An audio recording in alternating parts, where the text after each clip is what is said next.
sick with the flu and stayed home that day. It is believed that someone kicked the door open and abducted her. A boot print was found on the door. 2 more prints were found in the yard. A sheet and a blanket were missing from one of the beds. At first, it appeared to be a burglary gone wrong. 2 days later, Jeanine was found dead in a park 2 miles from her home. She had been sexually assaulted and beaten to death. A $10,000 reward was offered for any information about the case. Alex Hernandez came forward and claimed that he had been driving around and drinking with several men who claimed to have been responsible for the murder. Alex had an IQ of 76 and was known in the neighborhood as Crazy Alex. He named several people that he claimed were involved, but only one person, Steve Buckley, could be connected to the murder. Steve owned a pair of boots that closely matched the boot print found on the Nicarico's door. Investigators became more suspicious of Alex, suspecting that he and Steve were both involved. They set him up with an acquaintance, Pinguino, who had been arrested for burglary. Pinguino was told to pretend to know who murdered another child. They told Alex that he was a junior deputy and would get $10,000 in reward money if he got Pinguino to talk. A detective waited outside, hoping to hear Alex confess. Eventually, Alex bragged that being at the Nicarico murder scene, he claimed that he held her down but did not actually kill her. Investigators drove around with Alex, hoping that he could identify the Nicarico home or the crime scene. However, he never was able to accurately identify either place. Despite this, investigators decided to follow up on the other names that Alex had given them. One was 19-year-old Rolando Cruz, who was unemployed at the time. He had a few minor arrests. They asked him about Alex, but he claimed that although he knew his name, he didn't know him well. When told about the reward in the case, Rolando claimed to have some information. He and Alex both implicated themselves during their statements. On March 8, 1984, a grand jury indicated Rolando Cruz, Alejandro Alex Hernandez, and Steve Buckley for Jeanine's murder. Investigators expected the men to turn on each other, but they did not. One investigator quit in December 1984, believing that the wrong men had been arrested.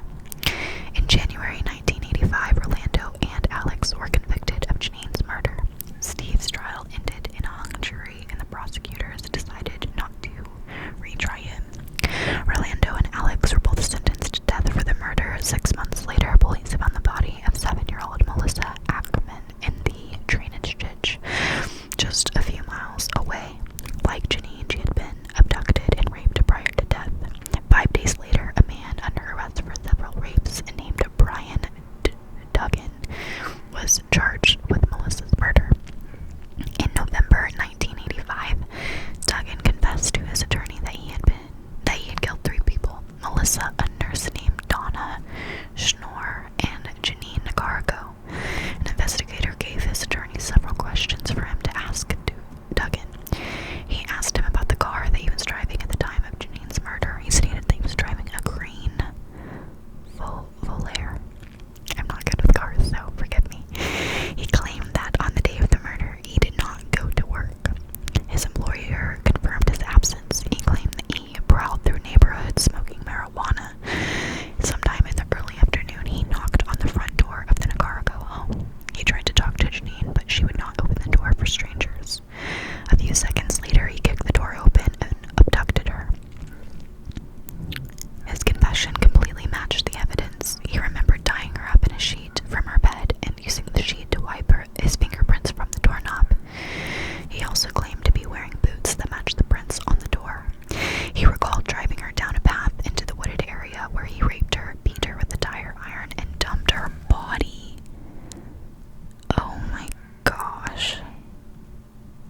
evidence, as many believe that the men are innocent. However, they remain in prison. Rolando faces execution